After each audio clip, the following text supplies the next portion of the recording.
Hello, ladies and gentlemen. It's nice to see you one more time for the second class. Today, the 19th of September 2024. So, what we are going to study today is, according to the learning guide and according to the schedule, we're going to study something related to línea de tiempo de situaciones pasadas. Okay, so in terms of línea de tiempo, this is what the learning guide says. The learning guide says, let's go to the línea de tiempo. So, en relación con la temática estudiada en el componente formativo when I was younger, so first of all, we need to check where can we find this information of when I was younger, right? So to do that, we go to Zayuna, and in Zayuna, we log in with our credentials, I mean with our ID number and our password, and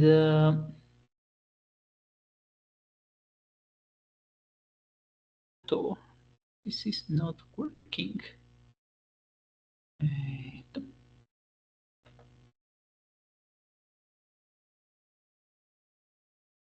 me a second. Meanwhile, this works. Yeah. So we log in with our credentials. Maybe one of these days. Maybe in next year. Yeah. With our ID number. And when we log in with our ID number, we're going to find in Sayuna, we're going to open our course. In this case, English does work level 4. So when we go to English does work level 4, as soon as this works, yeah.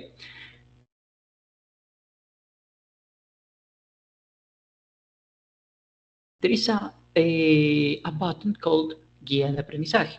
When we go to Guía de Aprendizaje and we open a componente formativo when I was younger, and this is what the learning guide says that we have to log in, right? So when we open this link when I was younger, we're going to be able to access to the to this resource. So when we open this resource, we're going to be able to check all the information, the required information, the needed information that we are going to use to solve this activity, this evidence. For example, we are going to study something about verb to be, time expressions, let's talk about my life, and so on. So when we log in into one of these resources, at the end of each resource that has some topics about grammar, listening, speaking, writing, and so on, you're going to be able to complete an activity that's not gradable. I mean, it has no grades.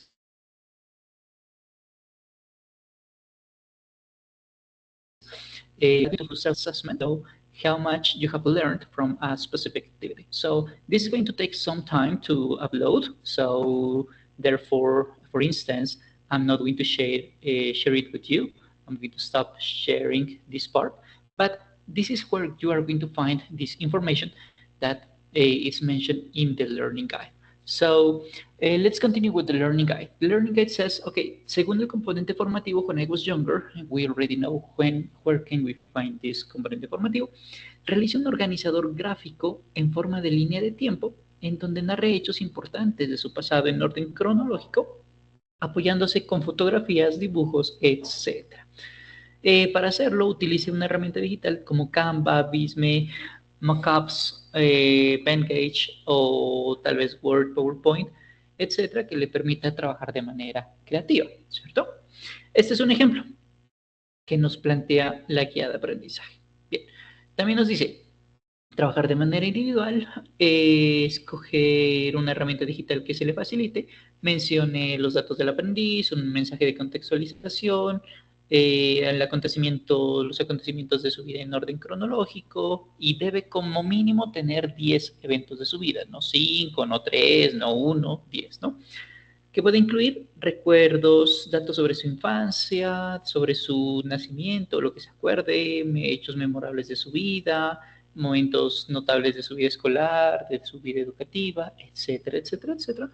That's what we are going to do in this activity.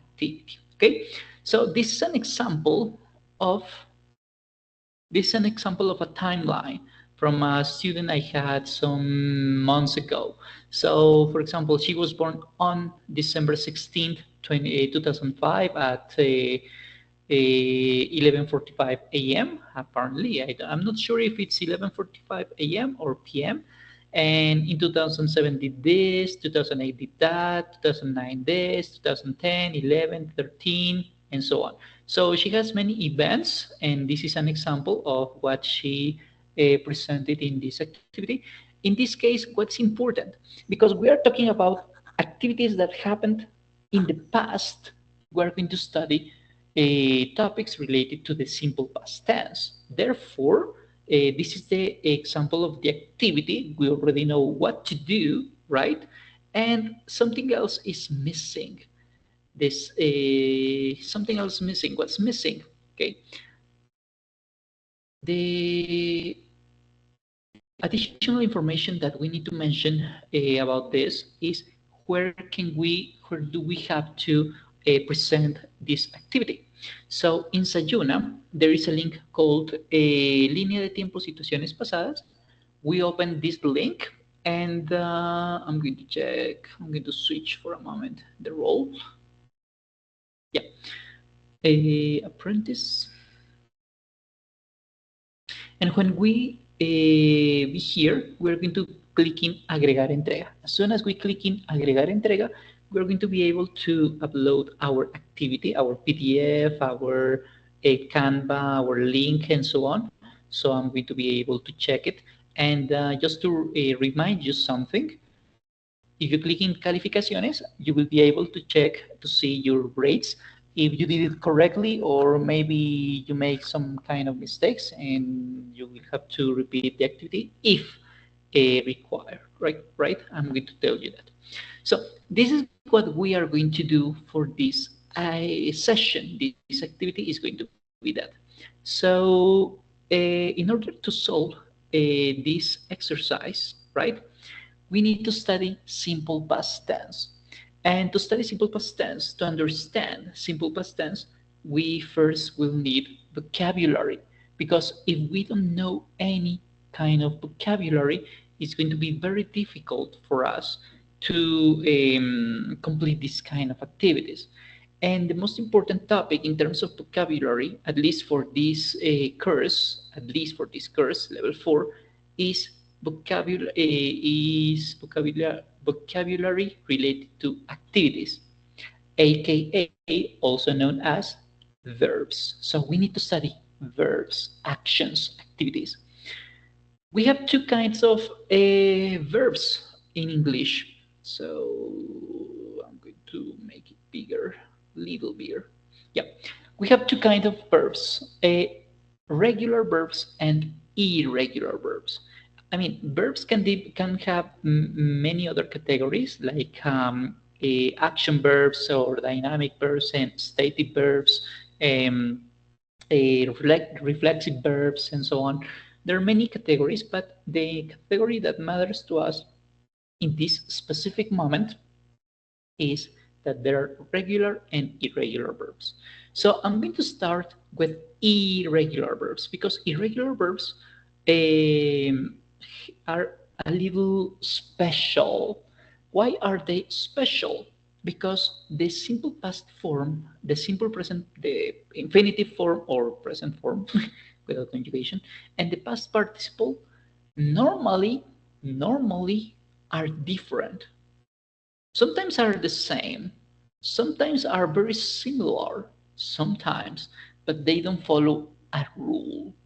So they can be exactly the same, like, for example, cost, and cost. The verb is exactly the same in terms of speaking and in terms of writing in present, in past, and past participle. Just to remind you, past participle is not the future. It's like in Spanish, when we say acostado, he vivido, hemos trabajado, right? This ado, escrito, vivido, alimentado, and so on. This is the past participle, an approximate way to translate this. but we are not interested in past participle yet, because this is not what we are going to study in this level. So sometimes are exactly the same, sometimes are very similar. Come, came, come. Sometimes are completely different. For example, let's see, let's go down. Oh, this one. Eat, ate, eaten. So they change a lot. Therefore, this doesn't have any rule. And I like to show you one more. This one, because the verb leer, read, doesn't change in terms of writing, in spelling. I mean, it changes in terms of speaking, because the pronunciation is read, read, read. So that's why they are called irregular verbs. Okay, so because of that, the important thing about irregular verbs, the issue about irregular verbs, is that they are very common in our everyday life, because we are always reading, we are always meeting new people, or meeting people from our jobs, from our schools, from our environment, and so on. Maybe if we do exercise, maybe we are always running. Maybe we lose our mind very often, or our belongings, perhaps. Maybe we sing in the shower very commonly. We are always sleeping, and so on. So these activities are activities that we perform very frequently. So that's why they are very important to be understood, right? Because they are very common in English, in modern English. So that's why they are. It's important for me to mention them to you. So in order to be able to remember these irregular verbs, there is a link that I'm going to share with you in Zayuna for those who couldn't be here. But I'm going to reproduce it in terms of sound.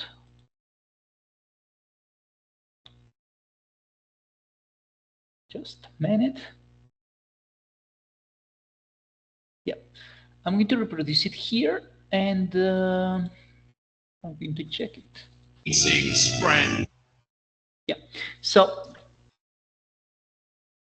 I'm going to share the video with you in terms of the audio and also the song. Okay, so the objective here is for you to improve your listening skills and learn more vocabulary. Give me a second. This is loading.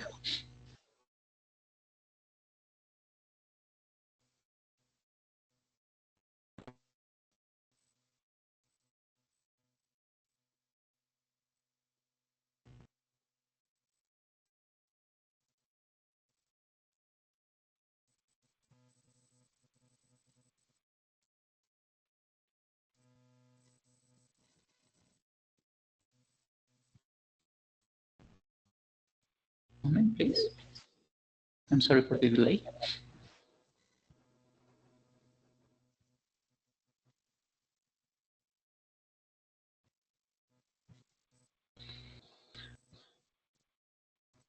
I'll try to.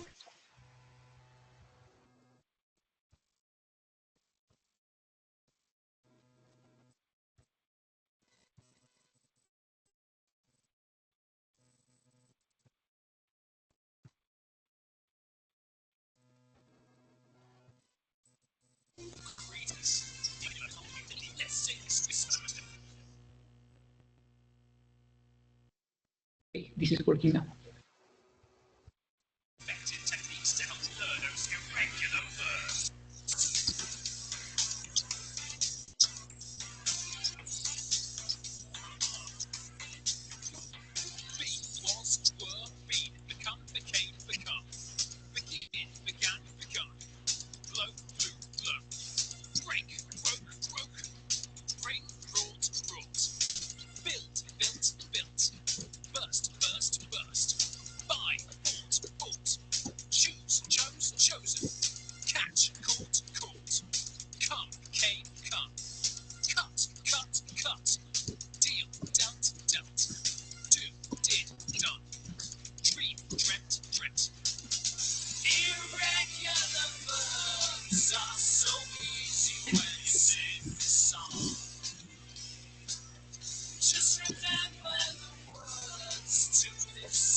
Muy bien, ahí tenemos un ejemplo de cómo el video se los voy a pasar porque no sé si se escuchó muy bajito tal vez.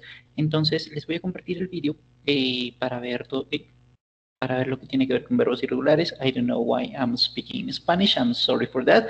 So switch to English again. So this video represents some important irregular verbs. There are many more irregular verbs, but these are the most common irregular verbs we have in English. I'm going to share with you the link in Zayuna, so you will be able to to see this information again, in case that you couldn't listen to the audio very clearly. Okay, so linear EDW, we know what are irregular verbs. So what about regular verbs? Why are they called regular verbs?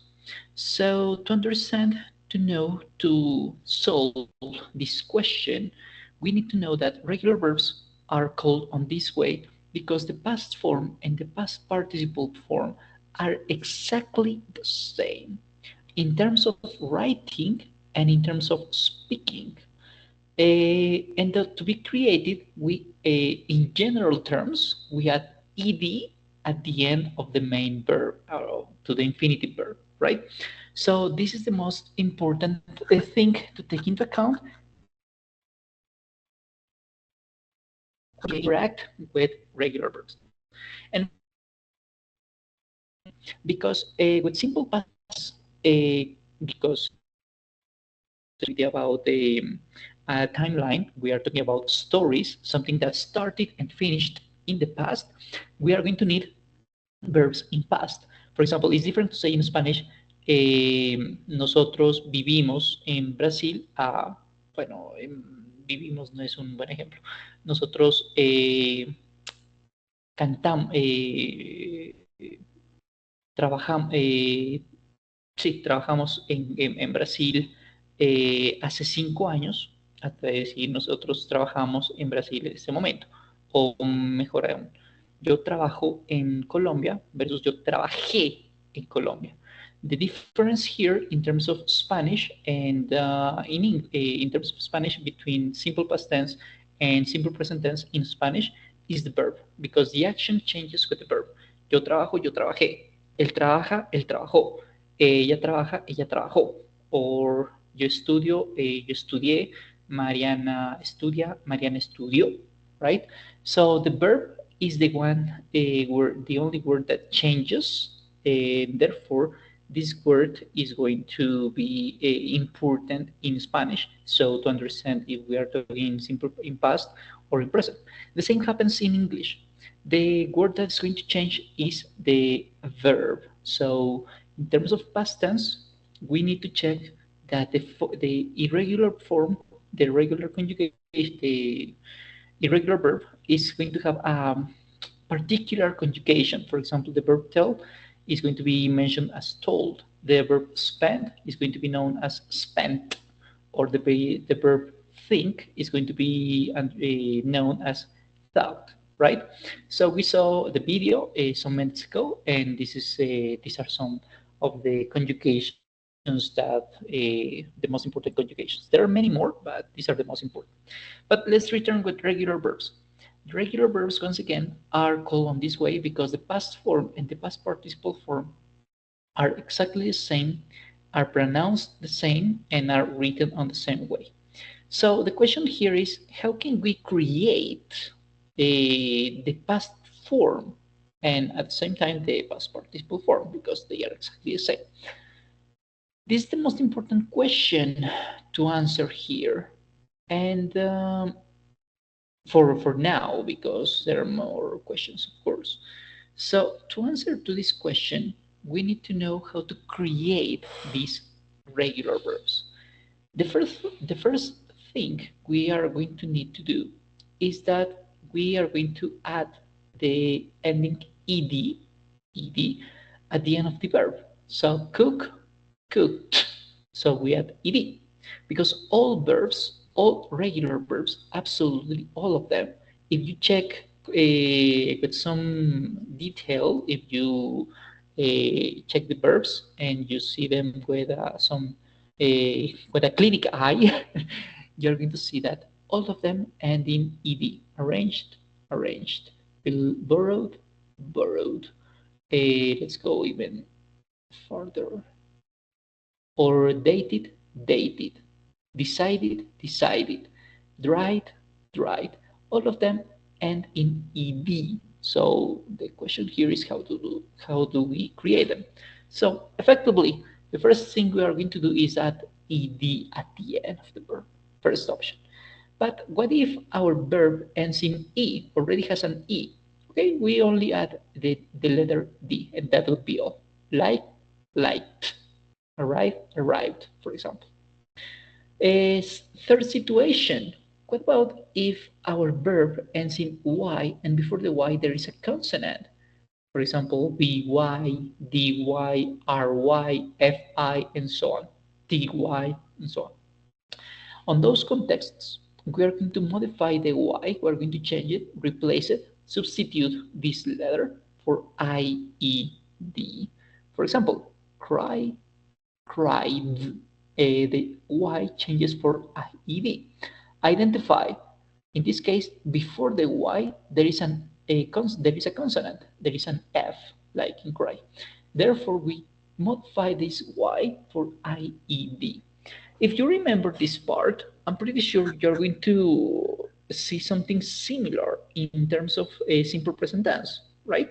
Because if you remember simple present tense, with simple present tense, we said that if the action is performed by a man, a woman, or an animal, let's suppose Camila, Christian, or the dog, right? Or the dolphin, this activity in simple present tense is going to be modified by adding s, es, or ies. If you check it with some caution, right? You're going to see that's exactly the same. We add s, es, ies, d, ed, ied. It's very similar to simple present tense. So if we understand the grammar of simple present tense, the grammar of simple past tense is not going to be difficult. It's going to be a little easier, right? So this is the third action to do in terms of simple past tense in order to conjugate these verbs. The fourth step, what if our verb ends in consonant, let's suppose an F, vowel, let's suppose A, E, I, O, U, let's suppose U, for example, and another consonant. Okay, in this case, and with some exceptions, this last consonant is going to be doubled. We're going to double this letter. For example, jog, J-O-G. The J is a consonant, O is a vowel, and G is a consonant again. Therefore, because ends in consonant, vowel, consonant, this last consonant is doubled before we add ed. Jog, jogged, scan, scanned, right? So this is the situation. I said some minutes ago that there are some exceptions, right? And this is the first group of exceptions. We are never, ever going to double the letters W, X, Y, and doesn't matter if the verb ends in a consonant, vowel, consonant. If the last consonant is W, X, or Y, none of these three letters is going to be doubled. Doesn't matter. Okay, so take into account. Additionally, this is the first exception. The second exception, if our verb has a stress, in this case is like in Spanish la tilde, right? It's like in Spanish we say una palabra aguda, right? If we have the stress on the final syllable, this rule is going to apply. I mean, consonant, vowel, consonant, the last consonant is going to be doubled. But if the accent, the stress, doesn't go at the end of the on the last syllable, then we are not going to double the last consonant. For example, prefer. In this case, the pronunciation is prefer, and the accent goes to the last syllable. Prefer. No, it's not. The pronunciation is not prefer. It's prefer. Therefore, that's why we double the last consonant. In this case, R. Prefer, preferred. Another example, incur. The pronunciation could be incurred, right? And we double the R in this case. Examples of not working of words of verbs that don't have the accent, the stress on the last syllable. In this case, the word visit. The pronunciation is visit, not visit. It's not the option. Visit. This is correct. Therefore, the T is not doubled. Another example, open, open. It's not open, right? It's open. Therefore, the last letter, N, is not going to be double because the accent, the stress, is not on the last consonant. Okay, so that's why this is this N is not double in this case. Okay, so this is how we create, in terms of writing, these regular verbs, because we need verbs to create sentences in simple past tense, right? So we already know how to create them. But what about the pronunciation of these regular verbs? The pronunciation is a little tricky, so this is going to take some time to be explained, this topic, but it's really interesting and very important too. So to understand this topic, we need to understand first the difference between voiced and voiceless sounds. A voiced sound, to better understand it, this topic is when you feel vibration on your throat. This is something voiced. The existence of vibration. Voiceless, therefore, is going to be the lack of vibration, the absence of vibration. And this works not with words, but with consonants. Because all vowels, A, E, I, O, U, or the sound they create, U, right?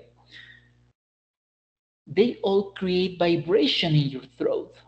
And because most of the words we use in English, at least 99.9999% of the words in English have a combination of words, of letters, of consonants and vowels. Yeah, this is what I wanted to say.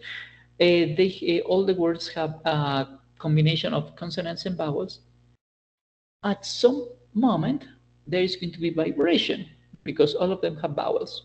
So identify the sound of a voiced sound or a voiceless sound is not possible with vowels. So we need to focus on consonants. Let's remember vowels, A, E, I, O, U, consonants, D, R, F, T, M, R, S, and so on. Okay. So let's see some examples of this.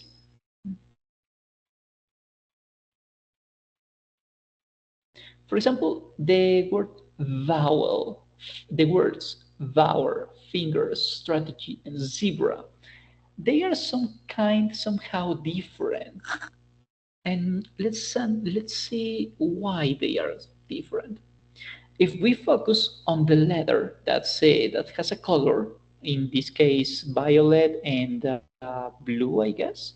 So what's common for the V sound and the Z sound?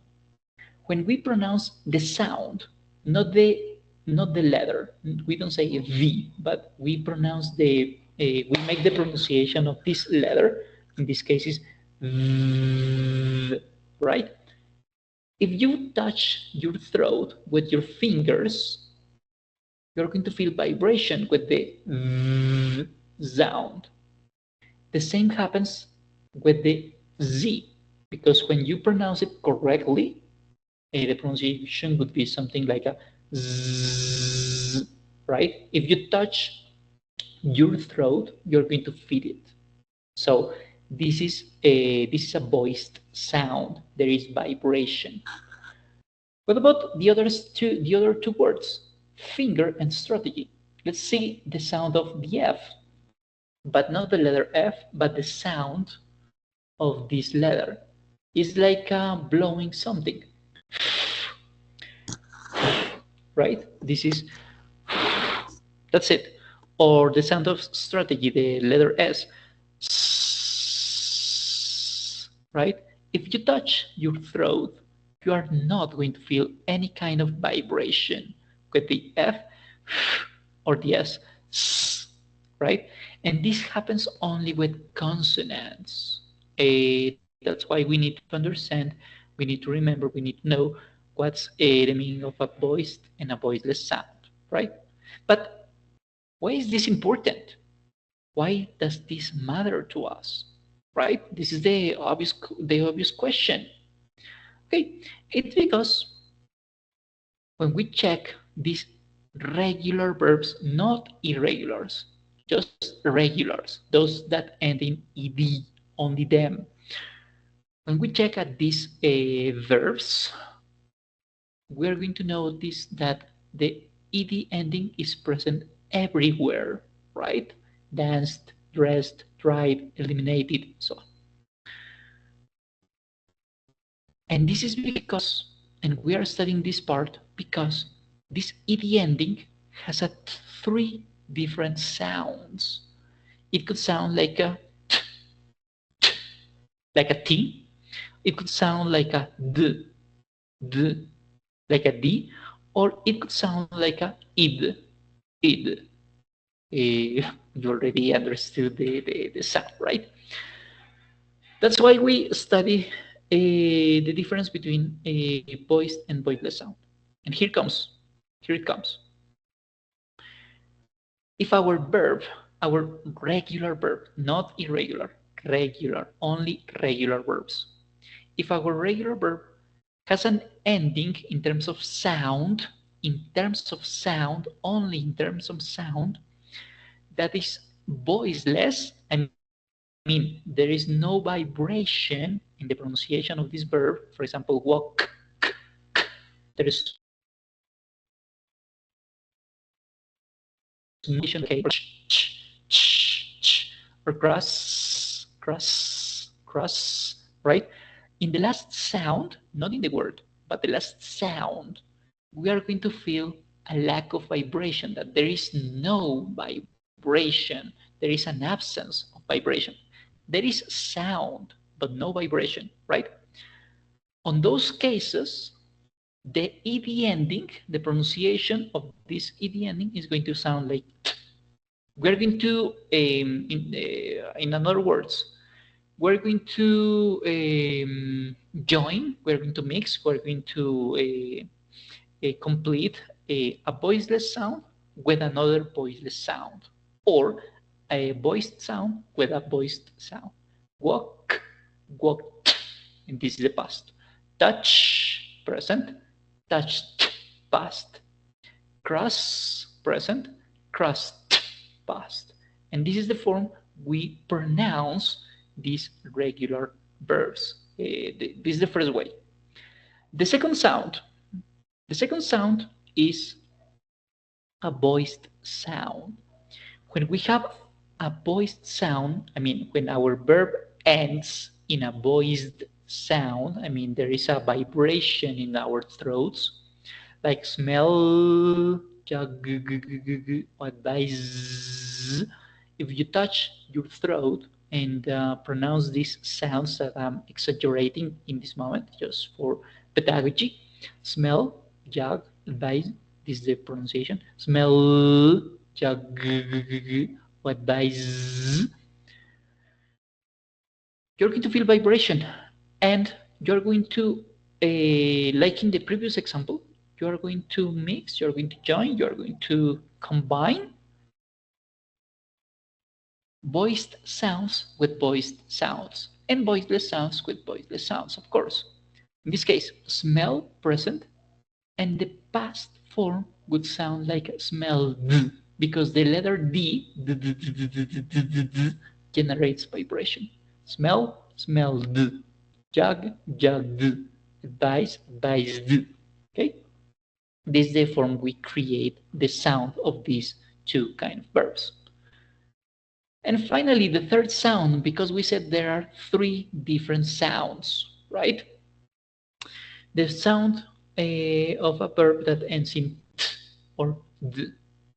How are we going to pronounce that? We're going to pronounce it with id. But before of that, let's check the logic behind that. Affect. If you touch your throat, you are not going to feel any vibration, right? Affect. So according to the logic we have been studying until now, because there is no vibration, we should add the t sound, right? So in this case, affect.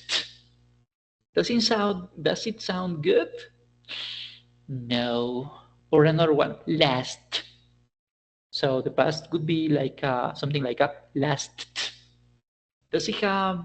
Is it obvious the sound? Does it sound great? Is it good?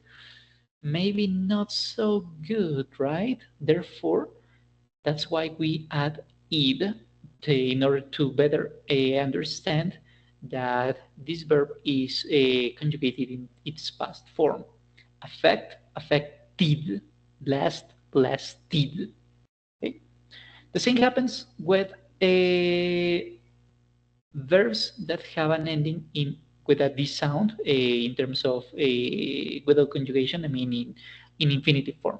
Decide, so decide, because it has a vibration like recommend. Because there is vibration, according to what we mentioned, we should add another d sound at the end. Decide, recommend, right? But it doesn't sound clear. Therefore, what we are going to do is add this sound id. Decide, decided. Recommend, recommended. And this is how we pronounce the three different sounds of the ed ending. So let's see just three examples. For example, they. According to what we mentioned, because the T, the T is the last sound we have, we are going to pronounce the ed ending like id. So, date, dated. Salir con alguien, salió con alguien in past. Decide, we cannot say decided, right? Doesn't the sound is lost, is missing here. So instead we say decided, decide present, decided past. In this case, design, there is vibration. Therefore, the past form would sound like designed. Another example, die, there is vibration. Therefore, the past form would sound like died, right? Dress, vestir o vestirse, dress. In this case, dress doesn't generate vibration. Therefore, the pronunciation of its past form would be something like a dressed, dress, dressed. Let's go with some other two examples. For example, label. The past form would be labeled, right? Jump, saltar. Jump doesn't generate vibration, therefore the past form would sound like a jumped, jump, jumped, right? And the last two, let's go with repair, repaired, repair, repaired, and relax. There is no vibration, therefore the past form would sound like a relaxed, and rest. The sound is a T sound, so we say rested, rest, rested, right? And the last one, recommend, recommended, because we cannot say recommended, right? It doesn't have any sense. Recommend, recommended. So this is what we need to know before we present this evidence and before we study the simple past tense, because the simple past tense requires the use of verbs. So we need to know that verbs are, there are two kinds of verbs, regular verbs and irregular verbs, and we need to know how to create them, how to pronounce them in terms of regular verbs, And in terms of irregular verbs, we already saw a song that's going to help us to better understand how they behave, because unfortunately we need to memorize them. I'm sorry, but we have to. So this is everything for today's lesson.